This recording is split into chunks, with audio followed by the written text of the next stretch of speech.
I'm on the ground and the cameras are on me. They're off camera. And I looked at Ruffalo and I forgot my line. And I go, what's my line? Like he would know. It's a different character. It's a different actor. You got kind of characters with Josh Brolin. Scene one, take one. Okay. The Goonies. My dad's not home, Mr. Perkins. Is your mommy here?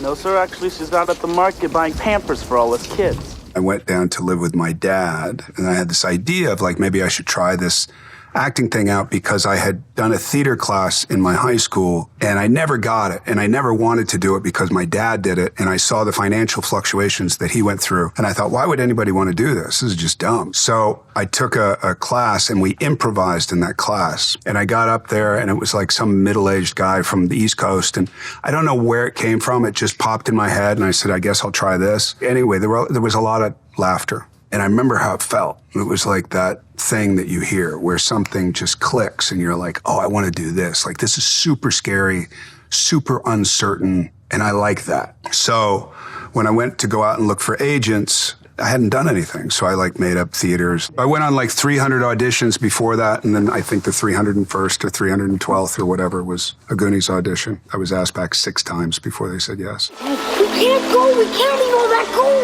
That's our future. No, Mikey, we stay here and we got no future. Now, come on. Come back for it later. All that rich stuff. Come on! The pirate ship. Don't ruin my childhood or anything. Like, how cool was that set? It's amazing. They didn't let us see it for the longest time. 5 months? Something like that. But super, super, super cool. I'm saying that in all honesty. There was nothing not cool about it. Anne Ramsey, she was really old at the time, so she would get close to the plank and she would get really, and she's supposed to be tough. Robert Davi, Joey Pantoliano, us, pocketing doubloons and all this stuff. I wish I knew where those were. I don't. You take the plastic gems that are supposed to be real gems, you throw them in the air, and, you're like, yay. It was a really innocent time and a really fun time. And I thought that's how movies were done, and they weren't. I remember coming up to Spielberg at some point because I was reading Stanislavski, and even though he didn't direct it, he was there pretty much every day. And I said, hey, like, don't you think these tunnels are like my mother's womb? And that, like, that I'm scratching to get out of the womb, and that I need to be born again, but as a different person, whatever I said. And he looked at me and he goes, just act. And I was like, I know, and he wasn't being like rude. He was just like, don't overcomplicate it. Just get in there, look around, listen to people, and just do your deal. I'm serious, Brandon. That's not funny. He takes one step outside and you are in deep, absolutely the deepest... Shit, Ma. I don't like that language. That's exactly what you're going to be in. I mean, it was great, though. You were like the big brother, all these amazing kids, and these kids had worked. They can't wait until tomorrow when they foreclose on all the whatever you call it. Ke Huy Quan, you'd done Indiana Jones, and then you have this thing that, like, he quit acting. He was doing stunt coordinating. You can go, oh, that person had their time and they're done. And then 20 years later, bang, they have a time again. It's a different time. It's a totally different setup. I mean, so emotional and so available. And you go, like, how? Like, why now? He's lived this life. There was so much that he brought to it. Very happy and proud of him. When people haven't seen the Goonies, I think that something might be, like, wrong with their DNA or something. You know what I'm saying? It's the fact that it's become, like, part of the fabric. It's the only movie I've done, maybe because I haven't been alive long enough. I see it go generation after generation after generation. So people are showing their kids now, and they're really excited showing their kids because they remember the experience that they had when it first came out. And that's a really satisfying thing. Sicario. I had turned down Sicario, strangely enough, with Denis a couple of times. And Roger Deakins had said to me at some point, stop being an asshole and get down there. Your face is on the drawings. And I was like, okay, I'll stop being an asshole. I didn't know I was being an asshole. But Denis had said this thing, like, we're going to develop it and all that. And you hear every director say that, and it's usually bullshit. And it's kind of a go-to for every director to make the actor feel like super important. Anyway, we did develop it. And Denis is that kind of director where he's like, what's working, what's not working? And this is what we had planned, but it doesn't feel right. So let's try something else. What are we looking for? Just keep watching. In the beginning, I told Denis, like, I need a hook. Like, there's something that I need to have as a foundation and a base that I can always rely on, that I can always fall back on. And I was doing that first scene and I was really nervous. I got really nervous. And if that's called for in the scene, then great. But it wasn't called for in the scene because I was like supposed to be super confident and whatever. Denis pulled out, I think he pulled out a piece of gum to chew it himself. And I said, can I have a piece of that gum? And I put it in my mouth and I said, I'm good. I'm there. And it was the gum. The gum became almost like its own character in the movie. There's a scene at the end with Emily that we had created maybe 15 minutes before we did it in the middle of the night. During that scene, because it was so intense and so kind of face to face, there was a moment where I looked away, like just kind of getting myself together and deciding what I wanted to do, given that she was going to go tell everybody. You listen.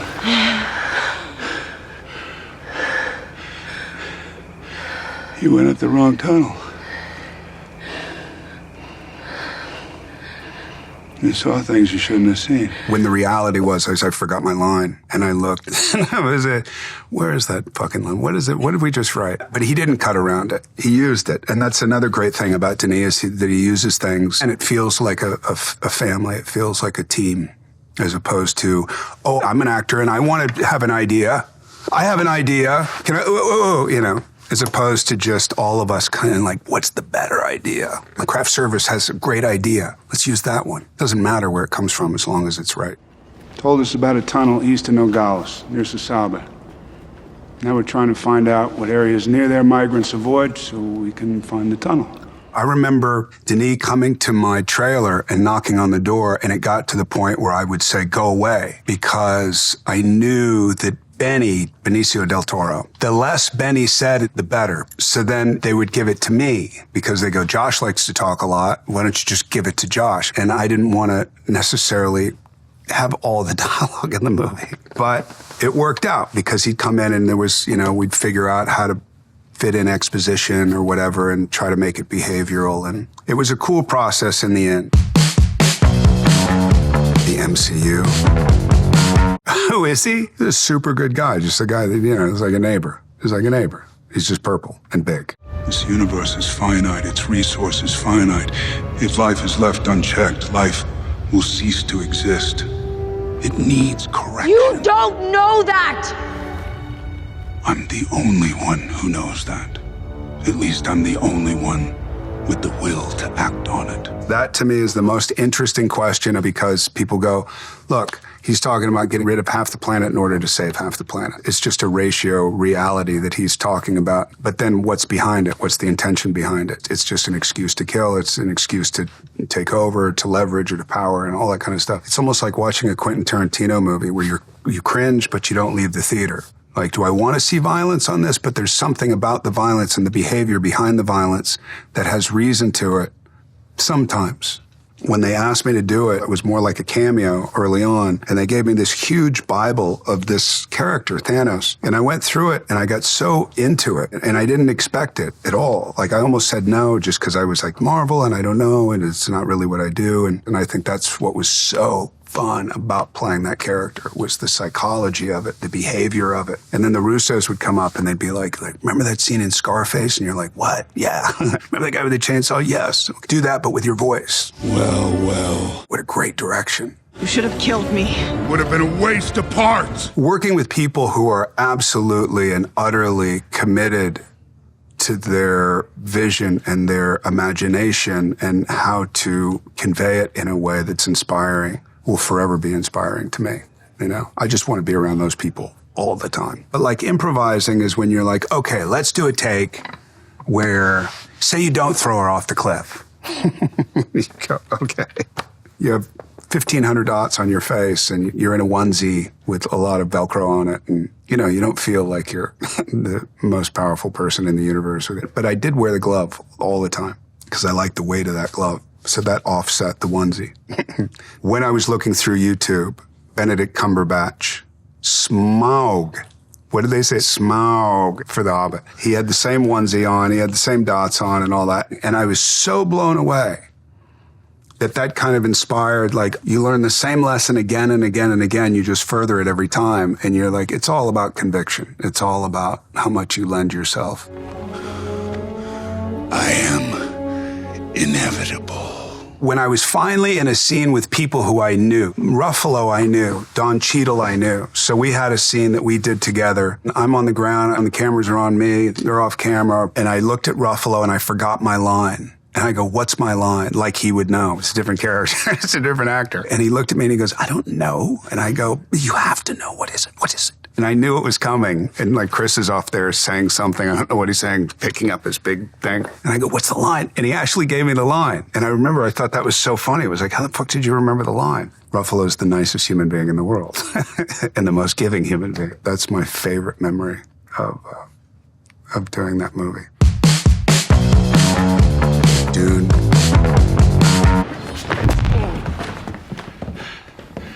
Come on. Come on. Oh, man. Having worked with Denis before, I think it was something that he thought that I wouldn't do for whatever reason. And when he offered it to me, you know, he said, I'll send you the script. And I said, no need, because I just had a feeling, first of all, and it was Denis second of all. And then it turned out that it was going to be a lot of work. So I had to deal with that. You know, it was very, very, very physical, and I wasn't necessarily in the best shape at that point. But then when you're in a place like outside of Abu Dhabi, there's a different feeling because we were surrounded by 100 kilometers in every direction of nothing but sand. And my body changed. So it was like everything that you have or that I had planned for the movie suddenly became a moot point. It started taking on its own life. You know what I mean? And you're out there and you're like, am I in good shape? And am I this? And it's all kind of cosmetic. And then it starts to affect you in the ways that it affects you. And you start sleeping out in the sand, not as an affectation, but as something that is pulling at you. Something that I've written about a lot. You know, we have a book coming out in the fall, and Greg Fraser and I did 2 books for Dune 1 and Dune 2. And a lot of that writing is around that time or in remembrance of that time. And there's something about the spiritual aspects without it being the trend word spiritual, the spirit aspects of being out in the desert that are so overwhelming, kind of like the sea. I find it beautifully right-sizing. My lungs taste the air of time, blown past fallen sand. You know, you're talking about the greatest actors. And so you have, in a group, you have the newbies that are amazing, you have the veterans, and then you have, like, the legendary actors, Chris Walken and Charlotte, and they're all in one room. And you're like, what the fuck am I doing here, man? This is crazy. This is crazy. And is there professionally anywhere else I would rather be? No. And then helming the whole thing is a guy who is not only my good friend, but I have incredible, immeasurable respect for. I've been fortunate enough to do a few movies like that, and if it all goes to shit now, I'm still good. No Country for Old Men. If I don't come back, you tell Mother I love her. Your mother's dead, Llewellyn. Well, then I'll tell her myself. Lucky. Pure luck. I mean, I had read for it. When I was doing Grindhouse. We had done an audition tape that Quentin Tarantino kind of helped to direct, and Robert Rodriguez, who was my friend, said, why don't we just use our camera? I did that, sent it to him, never got a response. My agent had gotten Ethan's phone number and said, please, I know this is it, but just see him. And they sent me 6 scenes, and I studied the 6 scenes, and I went down there. I stopped at a boot barn on the way down and grabbed a cowboy hat because I didn't have mine and rubbed it on the asphalt a little bit, put it on it. And who I think was going to get it came out, and they were all laughing together. It was uproariously laughing like a family. And I was like, I know I'm never going to get this. And I went in there and I read, and Joel stared at me. And then Ethan asked me, can you do a West Texas accent?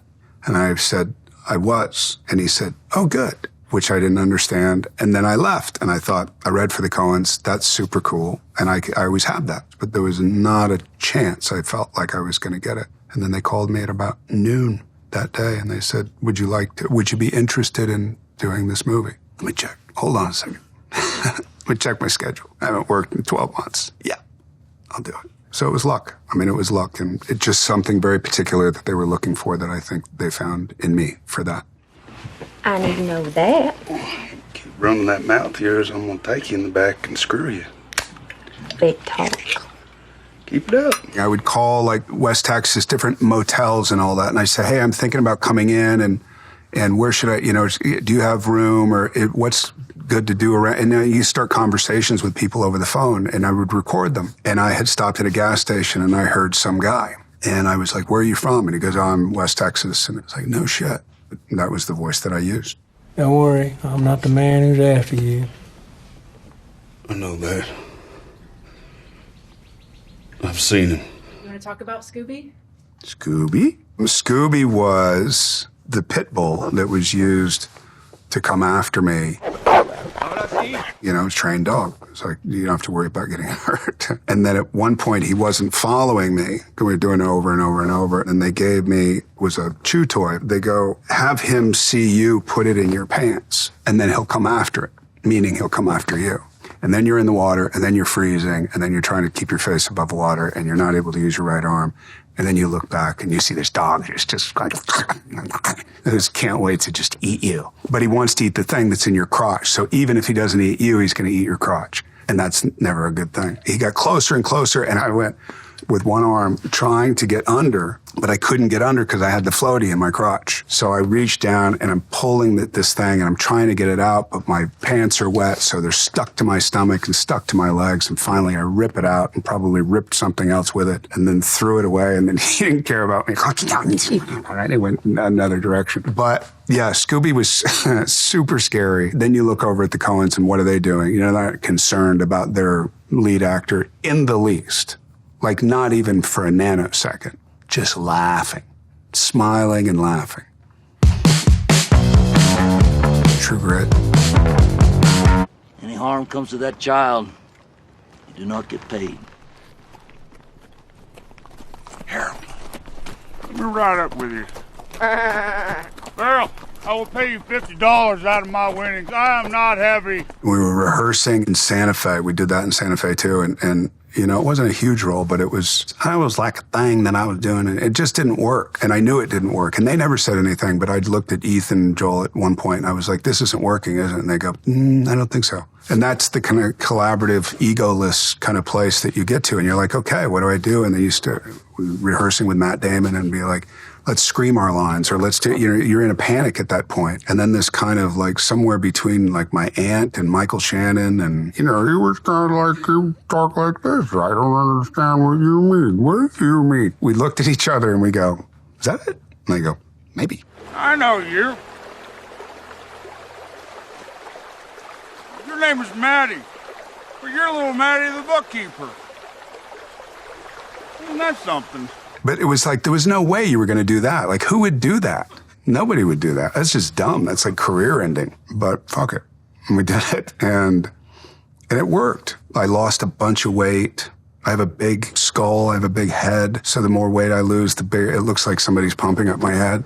So that made him look more awkward than I already look. And then we took a knife and we cut my hair. So it's kind of, like, what would it be like for those guys back there? They didn't go to the, maybe if they were in town, they went to a barber, but I doubt that this sociopath went to a barber, you know what I mean? Well, I don't want to spend that kind of money. I'm going to do it myself. And then it becomes fun. And it was a great moment that Joel and Ethan kind of took advantage of, and it just came out of like, it was just an ad-libbed movement. And was talking to Haley Steinfeld's character, and that's when you see him change, because he looks like a child before that, like a Lenny type. On Mice and Men, and then he moves his head a certain way, and then everything changes. And that's when it starts to become like a shorthand, and you see how it works better for the movie, something that you may not have seen had they not done that, but then you see it because they, piggybacked on that. From that point on, it became like three brothers working together.